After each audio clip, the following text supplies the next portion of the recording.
Je ne peux m'imaginer ce que ce sera quand je marcherai juste à tes côtés. Je ne peux m'imaginer ce que mes yeux verront lorsque ton visage sera devant moi. Je ne peux m'imaginer. Je ne peux m'imaginer.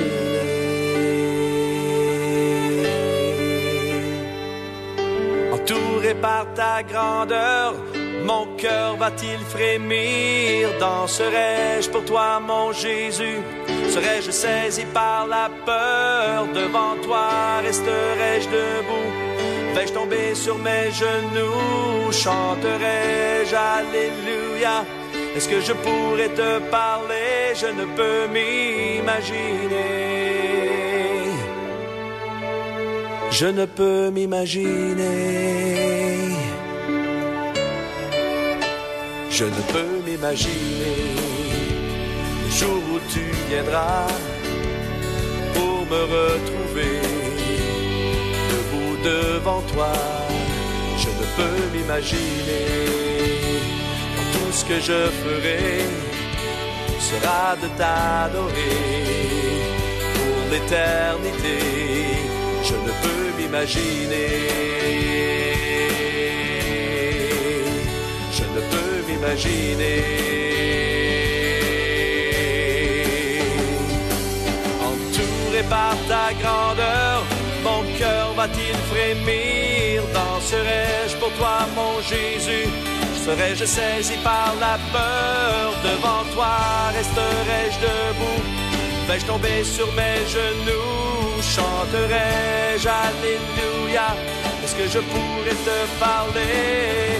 Entouré par ta grandeur, mon cœur va-t-il frémir? Danserai-je pour toi, mon Jésus? Serais-je saisi par la peur? Devant toi resterai-je debout? Vais-je tomber sur mes genoux? Chanterai-je Alléluia? Est-ce que je pourrais te parler? Entouré par ta grandeur, mon cœur va-t-il frémir? Danserai-je pour toi, mon Jésus? Serais-je saisi par la peur? Devant toi resterai-je debout? Vais-je tomber sur mes genoux? Chanterai-je Alléluia? Est-ce que je pourrais te parler? Je ne peux m'imaginer. Je ne peux m'imaginer. Je ne peux m'imaginer. Je ne peux m'imaginer. Je ne peux m'imaginer. Je ne peux m'imaginer. Voilà, paix, union, paix, prière et union à tout le monde. Que le Seigneur vous bénisse. Nous sommes encore ensemble pour environ 1 heure de temps et nous nous retrouverons dans la partie B de notre leçon que nous avons commencé la dernière fois. Nous sommes l'église des Pentecôtistes des Assemblées de Dieu, ministère Restauration. Nous sommes situés à l'avenue Farapos, à Porto Alegre, au numéro 312.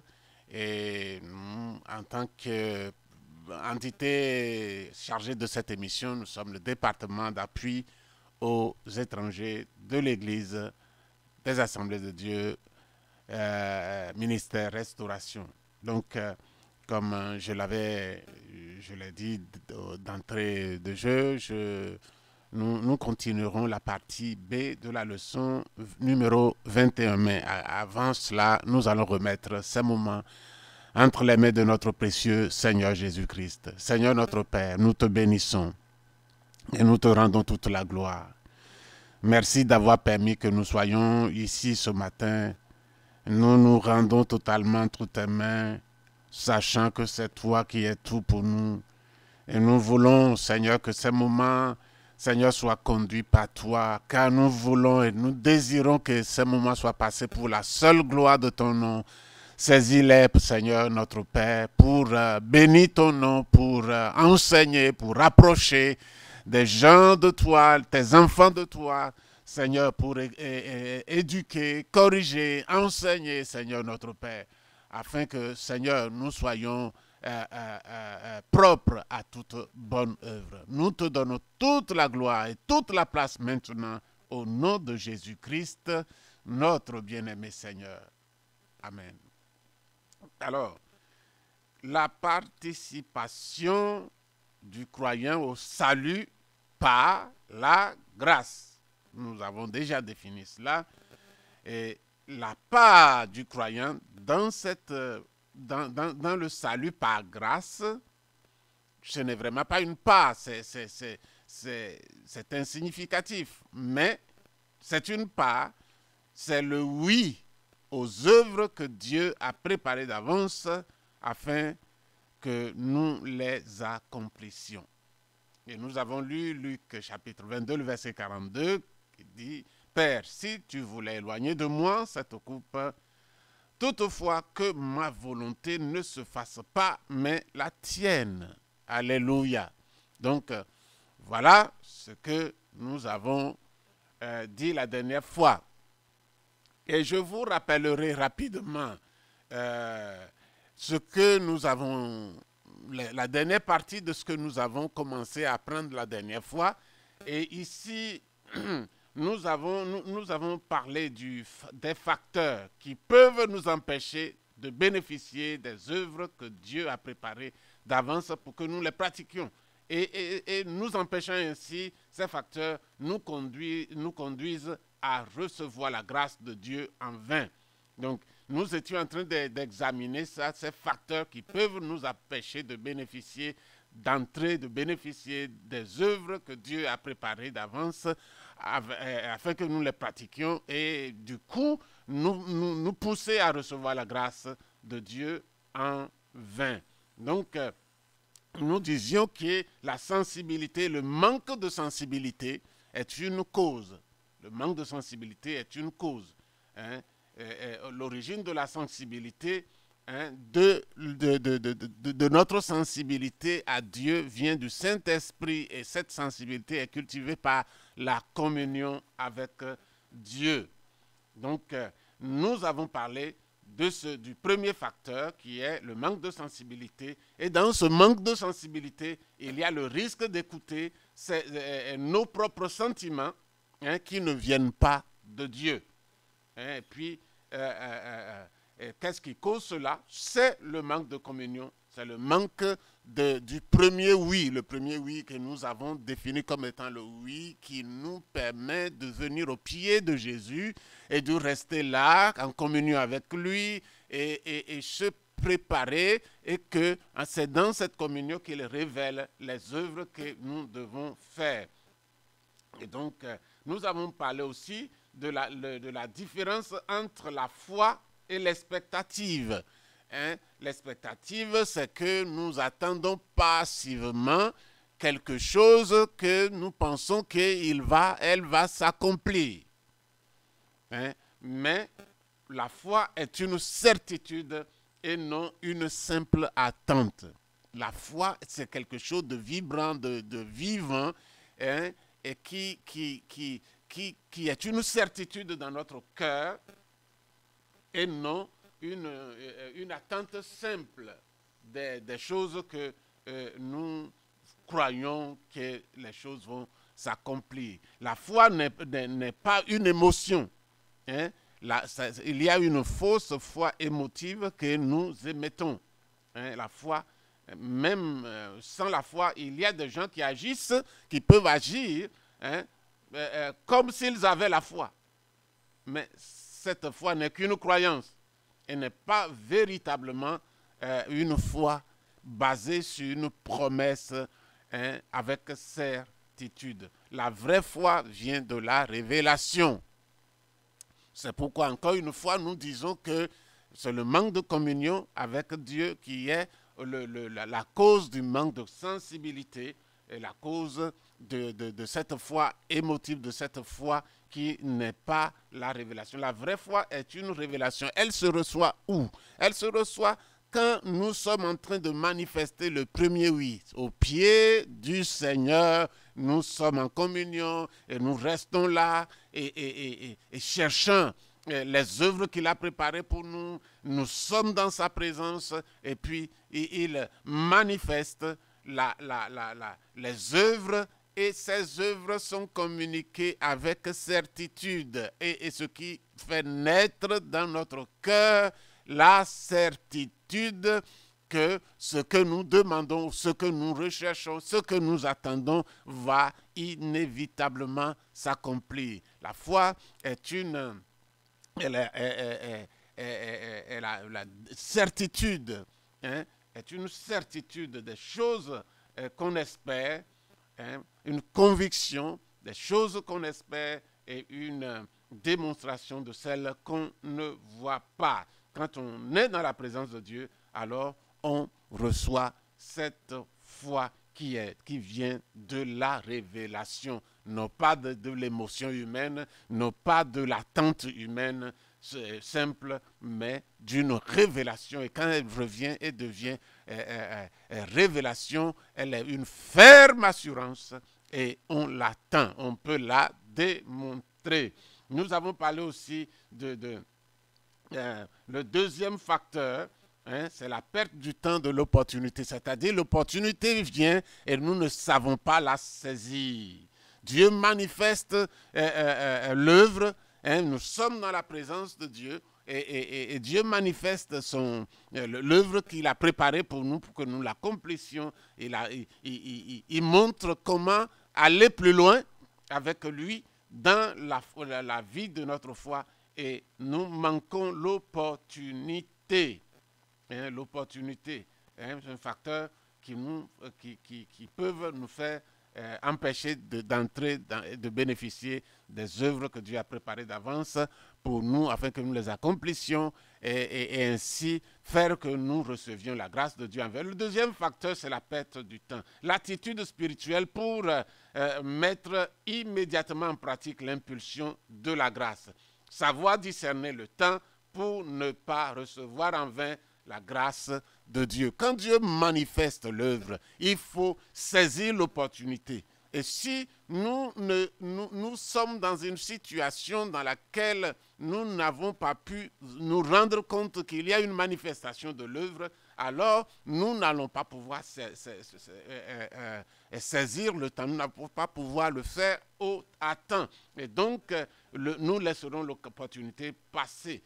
Il faut savoir discerner les temps pour ne pas les laisser passer en sorte à recevoir la grâce de Dieu en vain. Il faut comprendre le temps de l'opportunité. Quelques exemples d'impulsion de la grâce conduisant à l'établissement des bonnes habitudes. Il y a des objectifs, par exemple, prier. La grâce de Dieu peut nous pousser à dire c'est le temps de prier. Ça peut se passer tous les jours. Ce n'est pas une fois par mois. Dieu veut nous diriger chaque jour, chaque instant. Il y a des œuvres qu'il a préparées. Si toutes nos journées, dans le psaume 139, versets 16 à 17, dit que tous nos jours sont d'avance préparés et déterminés. Et donc, si tous ces jours sont d'avance préparés et déterminés, alors Dieu ne fait que nous aider, nous diriger, puisque le programme est écrit par lui, et il ne fait que nous aider, nous diriger pour que nous entrions dans le programme de chaque jour, puisque c'était déjà écrit. Et donc, l'attitude dans laquelle nous devons nous placer devant Dieu pour que ce programme écrit soit déployé et exécuté par nous, soit mis en œuvre par lui, exécuté par nous, parce que nous sommes ses enfants, nous sommes supposés être en communion avec lui, c'est que nous devons rester à ses pieds, aux pieds du Maître. C'est lui qui nous donnera la révélation des choses qu'il a préparées avec la foi. La révélation d'une chose que Dieu a préparée vient avec la foi de Dieu. Ce n'est pas la foi de nous. Aucune foi ne peut provenir de nous. Ce qui provient de nous, c'est le doute, c'est l'incrédulité, c'est les émotions. C'est toutes sortes de choses contraires à la foi de Dieu. La foi vient de Dieu et quand nous venons dans la présence de Dieu et nous calmons, nous restons à ses pieds étant totalement tu et que nous n'avons que conversation avec lui, nous n'avons que communion avec lui. C'est là qu'il manifeste le programme du ciel, le programme qui est écrit pour nous. Il faut savoir le temps de prier, le temps de jeûner, le moment de remplacer les habitudes mondaines par des habitudes saintes, le temps de lire la Bible, d'approfondir la vie de sainteté et de dévotion sous un certain aspect, le temps de refléter la biographie des héros de la foi, par exemple, changer d'habitude, les habitudes nuisibles à la vie spirituelle, établir une dévotion quotidienne le matin, éliminer la télévision, par exemple, de sa maison, changer le type d'amitié, changer la vanité contre la simplicité. Voilà les choses dans lesquelles Dieu veut nous conduire. Il veut nous conduire pour que nous soyons, nous puissions vivre le projet qu'il a pour nous. Et ces impulsions sont la manifestation de la grâce éducatrice de Dieu par le Saint-Esprit et non par notre nature terrestre, comme nous l'avons dit. Alors, qu'est-ce qu'il faut répondre? Qu'est-ce qu'il faut répondre? L'attitude à adopter au temps de l'opportunité. Voilà. Alors, quand l'impulsion de prier vient, priez. Quand l'impulsion de jeûner vient, jeûnez. D'aller à l'église, allez-y. Vous retirez dans un endroit isolé pour chercher Dieu, retirez-vous. D'entrer dans le jeûne du Seigneur, faites-le. De se débarrasser de quelque chose de mondain ou de pécamineux, n'hésitez pas surtout. Faites-le, mais faites-le vite. Faites-le vite. C'est ce qui doit être, ce qui est nécessaire. Faites-le vite. Il ne faut pas perdre du temps. Et sinon, les soucis du monde étoufferont l'élan de la grâce et tout aura été reçu en vain. Cette volonté, cette impulsion que vous ressentez de faire ces choses n'est d'autre que la manifestation de la grâce divine en action. C'est pourquoi Paul dit à Philippiens chapitre 2, le verset 13, « Car c'est Dieu qui produit en vous le vouloir et le faire selon son bon plaisir. » Quand on ressent ces choses, c'est Dieu qui les produit en nous. Ce n'est pas nous, ça ne vient pas de nous, c'est la grâce de Dieu qui est en train d'agir. Et la seule possibilité pour nous de communiquer avec la grâce, d'entrer dans les choses que Dieu a préparées, c'est de suivre ces impulsions du Saint-Esprit et nous entrerons dans les œuvres que Dieu a préparées pour nous, pour chaque jour. Et cela deviendra notre habitude, c'est-à-dire qu'après avoir dit le premier, oui, nous restons dans la présence de Dieu. Non, la présence de Dieu devient notre lieu de demeure. C'est pourquoi Jésus a dit, demeurez en moi, demeurez en moi. Si vous demeurez en moi et que mes paroles demeurent en vous, vous porterez beaucoup de fruits. Donc, il y a ce qui risque de se passer, c'est qu'il y a des gens qui laissent passer l'opportunité. Il y a l'auteur de cette étude donne un exemple ici, il dit, j'ai vu une fois un dessin animé d'un animal paresseux qui disait aux autres animaux, quand vient l'envie de travailler, je reste calme en attendant que l'envie passe. En attendant que cette envie passe. Mais ici, ne restez pas calme. Quand l'impulsion de la grâce de Dieu vient, elle nous porte à l'action. Elle nous porte à l'action. Elle doit faire notre joie. Dire, ah, Dieu dit quelque chose. Ou auquel je dois obéir. C'est là aussi l'obéissance. L'obéissance se donne lorsque il y a une demande.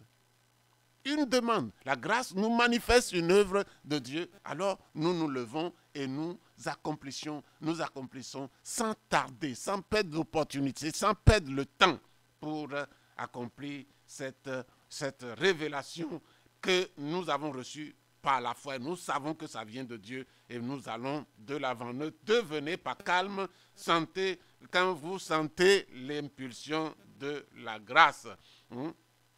C'est un gros mensonge, il ne faut pas être calme. En fait, il y a des gens qui pensent que cette voix peut être la voix de leur cœur. Non, ça ne peut pas être la voix de leur cœur. La voix du cœur de l'homme ne dit pas ce genre de choses. Il y a malheureusement des croyants qui n'obtiennent pas la victoire sur le péché, la chair et le monde. Ils justifient une vie impie en disant qu'ils le font. Parce que nous vivons dans le temps de la grâce. Donc, il y a des gens qui pensent de mauvaises choses sur la grâce. Voilà, maintenant, le troisième facteur, c'est de permettre à notre nature humaine de ne pas trouver attrayantes les œuvres que Dieu a préparées d'avance pour nous, de parler plus fort que la grâce. Notre nature humaine peut parler plus fort que la grâce, l'impulsion de la grâce, et dire que nous avons trouvé plutôt que la nature de ces œuvres n'est pas attrayante. On n'est pas attiré vers ces œuvres. Oui, c'est vrai que tout ce que Dieu veut que nous accomplissions, la nature humaine ne veut pas l'accomplir. La nature humaine trouve que c'est une chose mauvaise. C'est une chose qui n'attire pas. La volonté de Dieu, la chair est opposée à la volonté de Dieu, à l'esprit. La volonté de Dieu manifestée par l'esprit est toujours une chose que la nature humaine trouve de pas attrayante. C'est vrai. Mais en tant qu'enfants de Dieu, nous sommes déjà éduqués à ça. Nous sommes déjà informés de ça. Cette troisième raison est peut-être la plus terrible. Car normalement, les œuvres que Dieu a préparées pour que nous les pratiquions sont douloureuses par rapport à la chair. Il y aura toujours quelqu'un qui nous soutiendra à rejeter ce que Dieu a préparé. L'exemple classique, un exemple classique de cela, nous le voyons dans le dialogue entre Jésus et Pierre. Lorsque le Seigneur a révélé le sacrifice qui lui avait été préparé d'avance, Pierre a immédiatement réagi en déconseillant à Jésus de dire oui à une telle souffrance. Le maître révéla alors que même avant Gethsémane, l'idée du calvaire était une pierre d'achoppement pour la nature humaine. La nature humaine ne supporte pas les choses de Dieu. Et donc, Jésus s'est tourné vers Pierre, a dit, mais Pierre, Jésus se tournant vers Pierre, dit à Pierre, arrière de moi, Satan, car tu mets en scandale, car tes pensées ne sont pas les pensées de Dieu, mais celles des hommes. Satan s'est glissé dans la chair, parce que la chair dit la même chose que lui. La pensée de Satan est comme la pensée de la chair. Et donc, les deux se ressemblent. Donc, il a utilisé la chair pour parler à Jésus. Et Jésus l'a discerné. Il savait que ce n'était pas seulement la chair de Pierre qui parlait, bien que cette chair pouvait parler. C'est le même langage. Il y a quelqu'un qui usurpait cette chair pour parler. Et Jésus l'a réprimandé. La chair de l'homme est trouve toujours difficile d'accomplir les œuvres que Dieu a préparées d'avance pour que nous les accomplissions. Maintenant, nous continuons. Il y a les conséquences. Nous continuons maintenant. Voilà. Nous avons les conséquences de ne pas dire oui aux œuvres de Dieu. Les conséquences de ne pas dire oui aux œuvres de Dieu. La conséquence manifestée dans les attitudes du croyant. La possibilité de recevoir la grâce de Dieu en vain et un retour aux choses du passé. Il y a une conséquence. Il y a la conséquence manifestée dans l'attitude du croyant. Quand on ne dit pas oui aux œuvres que Dieu a préparées pour nous, il y a une conséquence. La conséquence manifestée dans les attitudes du croyant qui ne dit pas oui aux œuvres de Dieu. Il y a ici il est possible que le croyant reçoive la grâce de Dieu en vain. Si le croyant ne dit pas oui à ce moment de sa marche avec Dieu, un tel acte de grâce divine aura été reçu en vain. Parce que quand Dieu dit, Dieu manifeste et que tu ne reçois pas, alors tu reçois en vain. Il a déjà donné, il veut que tu reçoives et tu n'as pas reçu, tu reçois en vain. Il est possible que le croyant retourne aux choses du passé. De cette façon, toute l'expérience de la grâce divine commencera peu à peu à faire partie du passé. Parce que quand Dieu te donne et que tu ne reçois pas, tu reçois en vain, alors chaque jour, ton œuvre n'est pas accomplie. Les œuvres préparées ne sont pas accomplies. Alors, tu ne pourras pas les remplacer autrement que de retourner aux choses qui ne sont pas préparées, à la vie habituelle, la vie ancienne. Et on retombe dans les anciennes choses, dans les choses du passé, au lieu de profiter de la puissante grâce divine salvatrice. Ce chrétien-là, ce croyant-là se retrouvera à revenir à d'anciennes pratiques. Pire que cela, revenant aux anciennes choses, sa conscience meurt petit à petit et en adoptant généralement l'une de ces deux attitudes. Ces deux attitudes, première attitude qu'il adopte, il transforme la grâce de Dieu en licence. Et la licence, ça veut dire quoi? Il essaye de justifier. Il essaye de justifier son échec, son comportement. Peut-être transformera-t-il la grâce de Dieu en libertinage.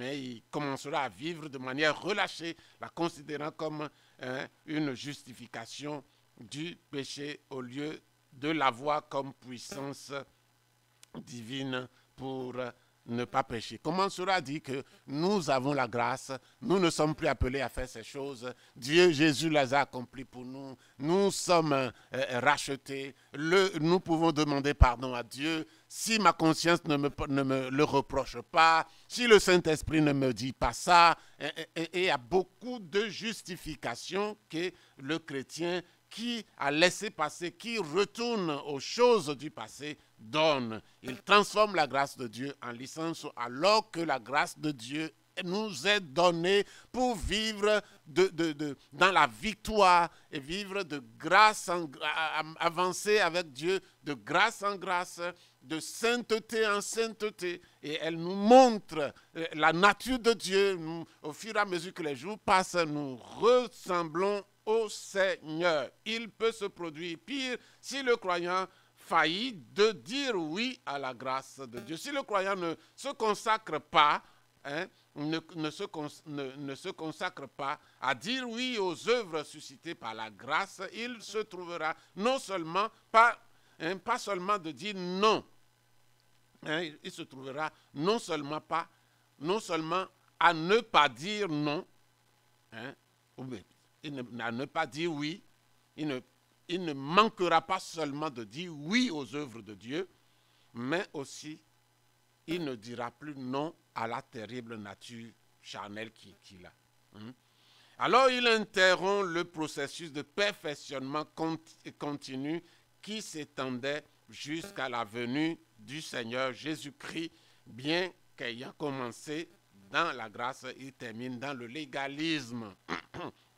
Voilà, bien qu'en commençant par la grâce, il termine par le légalisme, puisqu'il ne saisit pas les occasions que Dieu lui donne, puisque maintenant, il n'a pas dit oui aux œuvres que Dieu a données, parce que sa chair lui pose des problèmes, parce qu'il n'a pas vraiment pas dit le premier oui, parce qu'il n'a pas le désir de rester dans la communion de Dieu parce qu'il trouve les choses de la grâce de Dieu pénible à sa chair. Pour plusieurs raisons, il interrompt le processus de perfectionnement qui s'étendait jusqu'à la venue de Jésus et bien qu'ayant commencé dans la grâce, il termine dans le légalisme. Le légalisme, c'est quoi? Le légalisme, c'est que le chrétien essaye de placer des règles, de produire des règles.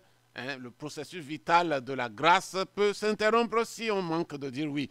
Il produit, le croyant ne dit pas oui à la grâce, à la fois pour chercher Dieu et pour accomplir les œuvres auxquelles la grâce divine l'a guidé.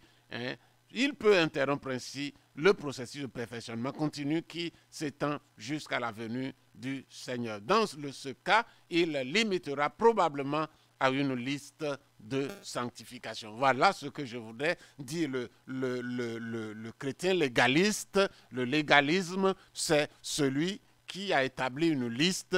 Et une liste peut ne pas être écrite, mais une liste dans son cœur, dans sa tête.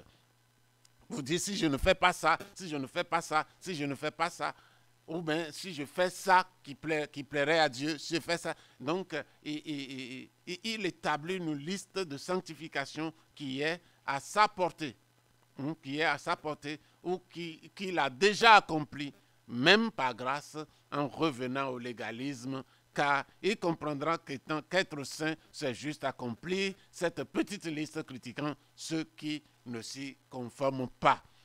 La grâce, ce n'est pas une liste. La grâce, c'est une vie qui est donnée à Dieu, à l'écoute de Dieu, en communion avec Dieu, à l'écoute de Dieu et qui manifeste les œuvres que Dieu prépare. Quand nous avons une mauvaise amitié, c'est le Saint-Esprit dans notre communion avec Dieu qui nous dit ça, cette amitié-là n'est pas bonne, mon fils. Il faut sortir de là. Et tout ce que nous faisons, c'est la grâce qui nous donne de le faire. Et cela avec la base du premier oui, le oui de rester au pied du Seigneur pour avoir la révélation des œuvres que Dieu a préparées avec la foi que ça mérite ou qui vient avec. Et ainsi, nous pouvons dire le second oui et rapide. Si nous disons le second oui à ces œuvres, nous y entrons sans aucun problème puisque nous avons la foi nécessaire pour le faire. Et même si cela déclenche une certaine douleur au niveau de notre chair, nous savons d'avance que la chair agit toujours ainsi. Nous avons besoin de cela. Nous avons besoin de connaître ces choses. Voilà. Donc, nous allons plus loin. Nous transformons la grâce de Dieu en licence. Nous allons plus loin. Gloire à Dieu. Voilà. Il interrompt le processus de perfectionnement et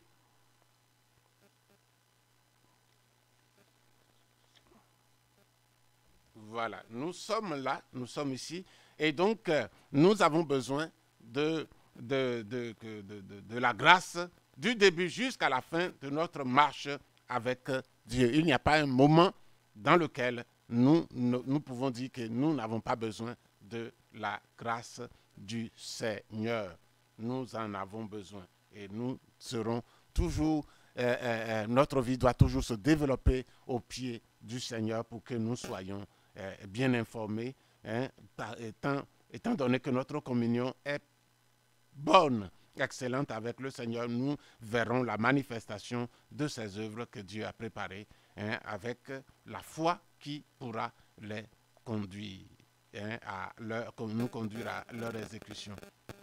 Et je voudrais faire cette lecture. C'est pourquoi, saignez les reins de votre entendement, soyez sobres, ayez une entière espérance dans la grâce qui vous sera apportée lorsque Jésus-Christ apparaîtra. Comme des enfants obéissants, ne vous conformez pas aux convoitises que vous aviez autrefois quand vous étiez dans l'ignorance. Mais puisque celui qui vous a appelé est saint, vous aussi soyez saints dans toute votre conduite, selon qu'il est écrit, vous serez saints, car je suis saint. Mais la même grâce qui a fait sortir des passions de l'âge de l'ignorance est la grâce qui peut nous conduire à être saints, hein, comme celui qui nous a appelés. Celui qui nous a appelés est saint, hein, afin que nous devenions saints dans toute notre conduite. Le légalisme ne nous conduit pas. Nous devons rester en communion avec le Seigneur et marcher avec lui. Donc, nous sommes... le légalisme tue la grâce, hein, et tue la grâce. Et nous n'avons aucune liste à avoir. Nous avons une chose à faire: demeurer dans la présence de Dieu, vivre dans la communion avec Dieu, chercher la communion avec Dieu. Ce n'est pas, nous n'avons pas d'a priori, nous n'avons pas à penser à quelque chose avant. Mais quand nous sommes dans la présence de Dieu, Dieu manifeste les choses. Quand nous vivons dans cette communion du premier oui, Dieu manifeste les choses. Nous n'avons pas à prévoir les choses. Dieu nous conduit chaque jour. Hein? C'est pourquoi Jésus a dit, il y a une peine pour chaque jour. Mais à chaque jour suffit cette peine. C'est quoi cette peine? Ce sont les choses que Dieu a préparées pour nous. Et donc nous devons regarder. Nous n'avons pas à nous occuper de demain. Nous occupons d'aujourd'hui. Et quand le matin, nous disposons nos vies entre les mains du Seigneur, nous sommes réellement livrés à lui. Alors, Dieu prépare ces choses pour que nous les accomplissions.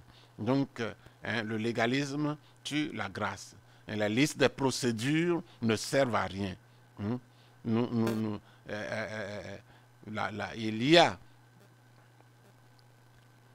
Dieu a déterminé une mesure de sainteté, hein, pour notre force chaque jour. Hein, nous faisons cette liste de notre règle de foi et nous tombons en disgrâce, n'avançant pas vers les autres œuvres qui ont été préparées. Quand nous remplaçons les œuvres que Dieu va nous révéler par une liste déjà qui existe, vous voyez, il y a un conflit là. Il y a un conflit là. Hein? Nous ne devons pas avoir ça. Et il y a des critiques, des comparaisons critiques après. Nous tombons dans ces choses de liste. Il est normal que ce type de chrétiens vive en critiquant les autres, hein, dont la liste de sainteté est différente de la sienne. Un tel dit qu'il est saint, mais il fait ceci ou cela, on critique les autres. Hein. Ce qui est bien pire que ce que je fais, hein, quelle misère de comparer sa vie spirituelle aux autres. Mais quand on tombe dans une grâce, quand quelqu'un manque d'onction, manque de ce qu'il doit faire, qui devrait venir de la communication avec le trône de Dieu, ben, il va produire des choses qui sont contraires aux choses qui nous viennent de Dieu. Hein, c'est les critiques, c'est les comparaisons. Et quand ça ne vient pas d'en haut, ça vient de la terre. Quand ça ne se focalise pas sur Dieu, ça se focalise sur les hommes. Hein. Et ainsi, il y a le risque de comparaison, il y a le risque d'avoir des apparences de sainteté. Hein. On a une liste, ça ressemble à la sainteté. Ça nous permet d'avoir une apparence de sainteté. Cela crée le scandale des croyants ayant une apparence morale et esthétique adéquate, mais avec une fausse personnalité et plein d'iniquité. Hein? C'est Dieu seul qui nous sanctifie. Si nous trouvons un autre moyen de nous sanctifier, ça ne marchera pas, bien-aimés. Ça ne marchera pas.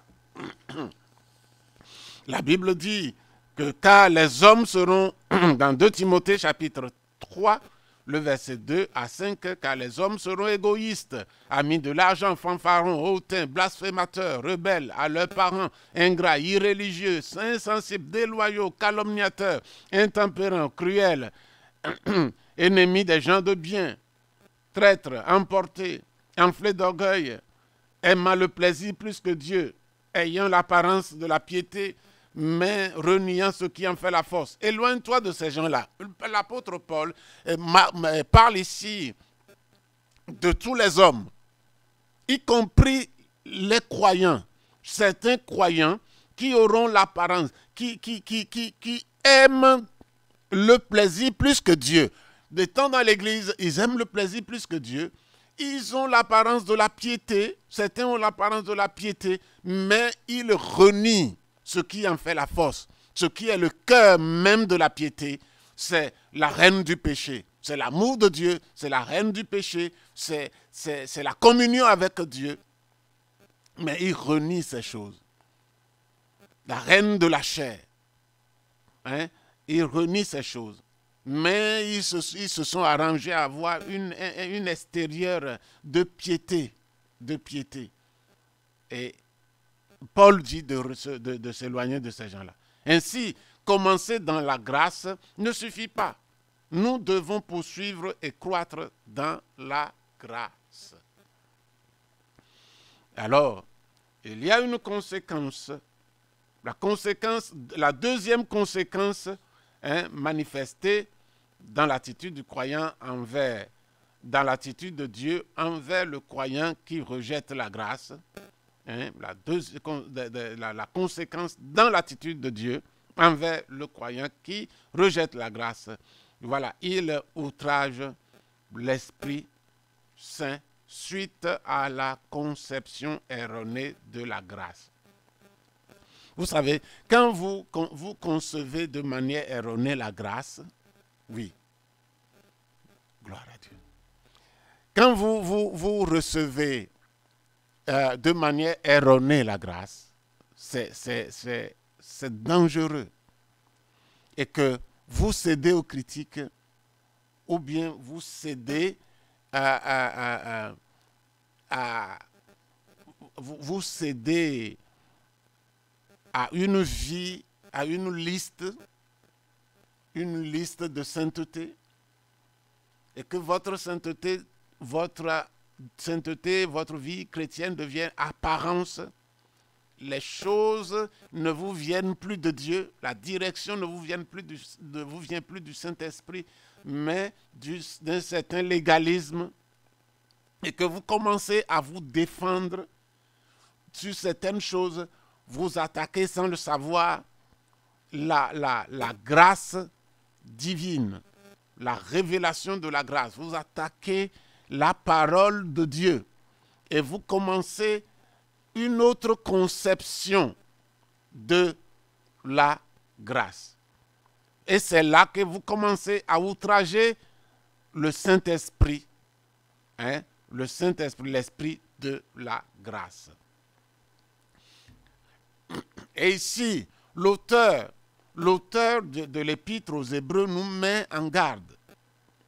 L'auteur de l'Épître aux Hébreux met en lumière la triste fin de ceux qui outragent l'esprit de la grâce par la mondanité en la transformant en débauche. Ceux qui quittent la présence de Dieu, les révélations de Dieu, la vie de communion avec Dieu, pour tomber dans une vie dirigée par des listes, par le légalisme.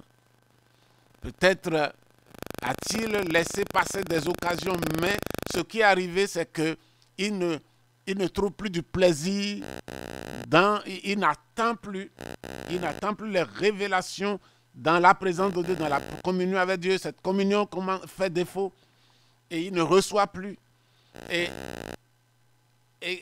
continue quand même à vivre comme pour Dieu. Il remplace ces choses par une liste. Et petit à petit, avec l'aide de la chair, l'aide du monde et l'aide du diable, il va commencer à dégringoler dans la mondanité et transformant la grâce en libertinage, en débauche. Pour quiconque outrage l'esprit de grâce utilisant une conception erronée de la grâce divine pour justifier son iniquité, en vivant délibérément dans le péché, il y a une condamnation sévère. Ces gens donnent une définition par eux-mêmes à ce que Dieu appelle la grâce. Ils donnent une définition, ils donnent un contenu et émettant une conception erronée de la grâce. De même qu'il y a un chemin de bonnes œuvres qui a été préparé d'avance pour ceux qui se laissent conduire par l'Esprit Saint sur le chemin de la croissance dans la grâce et la connaissance. Il y a également un chemin déjà tracé pour ceux qui rejettent la grâce. Bien-aimés, ce que je voudrais dire, avant de continuer, c'est que nous devons un christianisme sans communion avec Dieu est une fausse chose. Une vie chrétienne sans communion avec Dieu ne réussira pas. Il n'y a pas d'autre moyen de vivre pour Dieu que de vivre dans la présence de Dieu. Il n'y en a pas. Et donc, bien-aimés, je vous en supplie, nous avons cette tendance de mettre parfois certaines choses au-dessus de notre communion avec Dieu, au-dessus de notre... Nous nous justifions. Mais notre dévotion pour Dieu n'a pas de prix. Notre communion avec Dieu n'a pas de prix. Et nous devons continuellement rester dans rechercher cette communion. Notre travail, le fait que nous vivons sur la terre, et que nous avons besoin d'argent, nous avons besoin de vivre, nous avons besoin de manger, de payer un loyer, de vivre dans ce monde. Ça a l'air exigeant et parfois ça exige beaucoup. Mais nous ne devons pas céder à ça.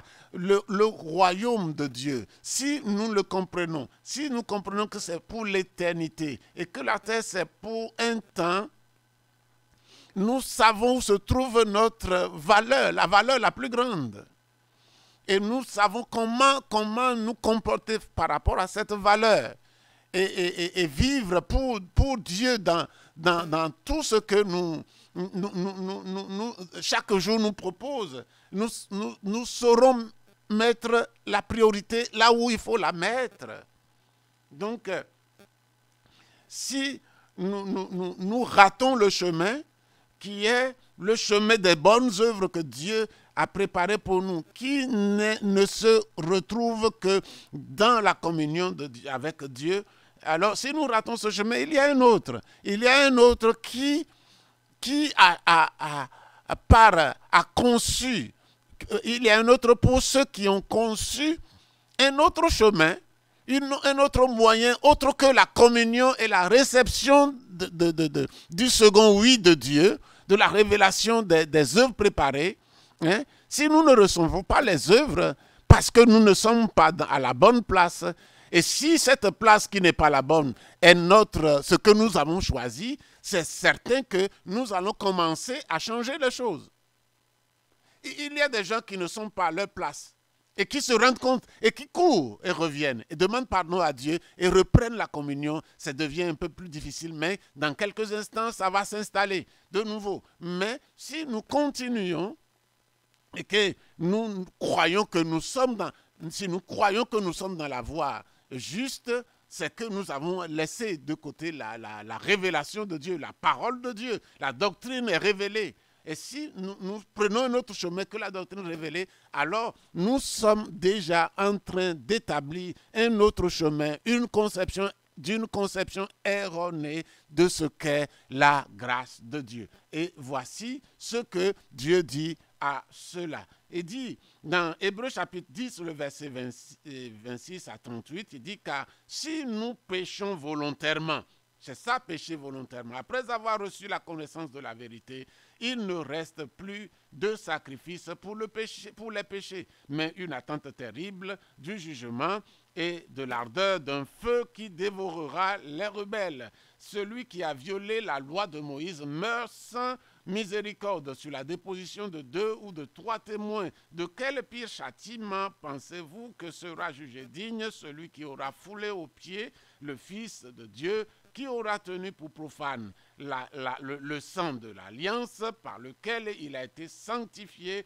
et qui aura outragé l'esprit de grâce, car nous connaissons celui qui a dit « À moi la vengeance, à moi la rétribution. Encore, le Seigneur jugera son peuple. C'est une chose terrible de tomber entre les mains du Dieu vivant. » Souvenez-vous de ces premiers jours où, après avoir été éclairés, vous avez soutenu un grand combat au milieu des souffrances, d'une part exposées comme un spectacle aux opprobres et aux tribulations, et de l'autre, vous associant à ceux dont la position était la même. En effet, vous avez eu de la compassion pour des prisonniers et vous avez accepté avec joie l'enlèvement de vos biens, sachant que vous avez des biens meilleurs et qui durent toujours. N'abandonnez donc pas votre assurance à laquelle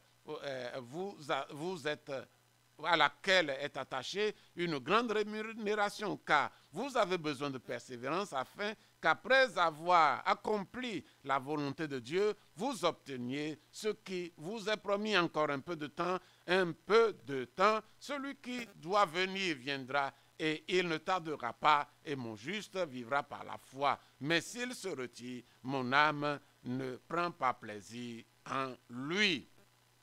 Voilà ce que l'auteur de l'Épître aux Hébreux dit. Voyons quelques critiques et justifications venant de ceux qui ont une conception erronée de la grâce. Des chrétiens, comme ceux-ci, critiquent souvent ceux qui prient, gênent, renoncent au monde en disant à cette fin des phrases telles que Christ a déjà fait le sacrifice pour nous, je ne me soumets pas au commandement d'homme. Ce qui compte, c'est le cœur. Le salut est une chose personnelle qui n'a à voir qu'avec la personne de Dieu et d'autres choses. Et d'autres choses. Frères, ces choses sont des choses terribles. Nous ne pouvons pas concevoir un autre chemin en nous justifiant par ces pensées, ces paroles. Il y a un exemple ici, l'exemple de Jésus. L'exemple de la pleine grâce à suivre avec un renoncement constant de la nature humaine et un oui constant aux œuvres de Dieu. Ce que Jésus a fait, alléluia, ce que Jésus a fait, c'est qu'il a dit non. Jésus, l'exemple de Jésus, c'est un renoncement constant, non à sa nature charnelle. Non constant, chaque jour. Et un oui à la volonté de Dieu. Un oui de rester constamment dans la présence de Dieu. Puis, un oui constant aux œuvres que Dieu a préparées pour lui. Jésus n'est pas venu sur terre de lui-même. Il n'est pas venu sur terre de lui-même. Il disait, ici, je ne suis pas venu de moi-même, mais celui qui m'a envoyé est vrai, et vous ne le connaissez pas. Jean 7, 28. Jésus n'est pas venu de lui-même. Il dit, car c'est de Dieu que je suis venu. De Dieu que je suis venu. De Dieu que je suis sorti et que je viens. Je ne suis pas venu de moi-même, mais c'est lui qui m'a envoyé. Jésus est envoyé de Dieu. Il n'est pas venu de lui. La vie de Jésus est pleinement soumise au Père. Même si Jésus était le commencement avec le Père, car il était Dieu, et sans lui rien de ce qui a été fait n'a été fait, en se vidant de sa gloire pour venir sur terre, il s'est soumis pleinement au Père, étant encore dans le ciel. Il s'est soumis au Père dans le ciel avant de venir sur la terre.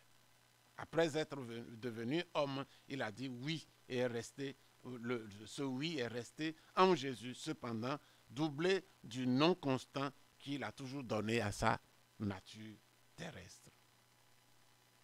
Donc, nous voyons clairement ces choses. Mais il y a le nom à la nature humaine qui a permis à la volonté du Père de s'accomplir dans l'homme Jésus. Il a toujours dit, Jésus a totalement soumis sa nature terrestre au Père par le nom continuel. C'est un nom continuel. Hein? Le nom à la nature terrestre qui ouvre la porte à la libre manifestation du oui, le oui des œuvres préparées d'avance pour nous, est continuellement en lui. Et donc, voilà, nous arrivons à la fin. Donc, nous croyons que Jésus, nous reprendrons le cadre, l'exemple de Jésus la prochaine fois. Hein, la prochaine fois. Les heures de notre leçon sont raccourcies, alors nous agirons un peu dans ce sens. Et je crois que c'est le dernier samedi. Hein, le mois prochain, nous continuerons comme habituellement, alors nous aurons plus de temps pour exposer les choses qui sont importantes. Voilà, nous allons nous arrêter ici et donner gloire au Seigneur et nous donner rendez-vous pour samedi prochain. Seigneur notre Père, nous te donnons gloire. Nous bénissons ton nom. Nous te disons merci de cet enseignement et nous prions que tu permettes qu'elle rentre dans notre cœur et que nous y fassions le ménage en mettant les choses chacune à sa place. Surtout, Seigneur, en revenant à tes pieds, si nous n'avons pas une vie à tes pieds, et en nous livrant à toi chaque jour. Tu es notre Dieu, et je bénis ton nom. Merci Seigneur, tu nous as rachetés par le précieux sang de Jésus, par ce précieux sang, et nous t'aimons Seigneur, nous prions que tu nous aides, Seigneur, à saisir ta main. Reçois toute la gloire et toute la louange, au nom de Jésus.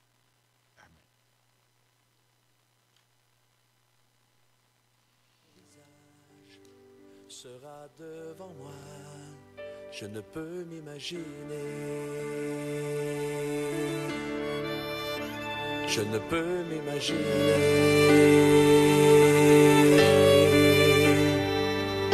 Entouré par ta grandeur, mon cœur va-t-il frémir? Danserai-je pour toi, mon Jésus? Serai-je saisi par la peur? Devant toi resterai-je debout? Vais-je tomber sur mes genoux? Chanterai-je Alléluia? Est-ce que je pourrais te parler? Je ne peux m'imaginer. Je ne peux m'imaginer.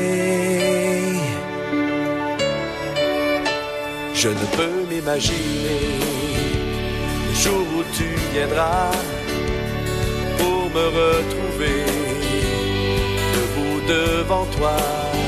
Je ne peux m'imaginer quand tout ce que je ferai sera de t'adorer pour l'éternité. Je ne peux m'imaginer. Je ne peux m'imaginer. Entouré par ta grandeur, mon cœur va-t-il frémir? Danserai-je pour toi, mon Jésus? Serai-je saisi par la peur? Devant toi resterai-je debout? Vais-je tomber sur mes genoux? Chanterai-je Alléluia?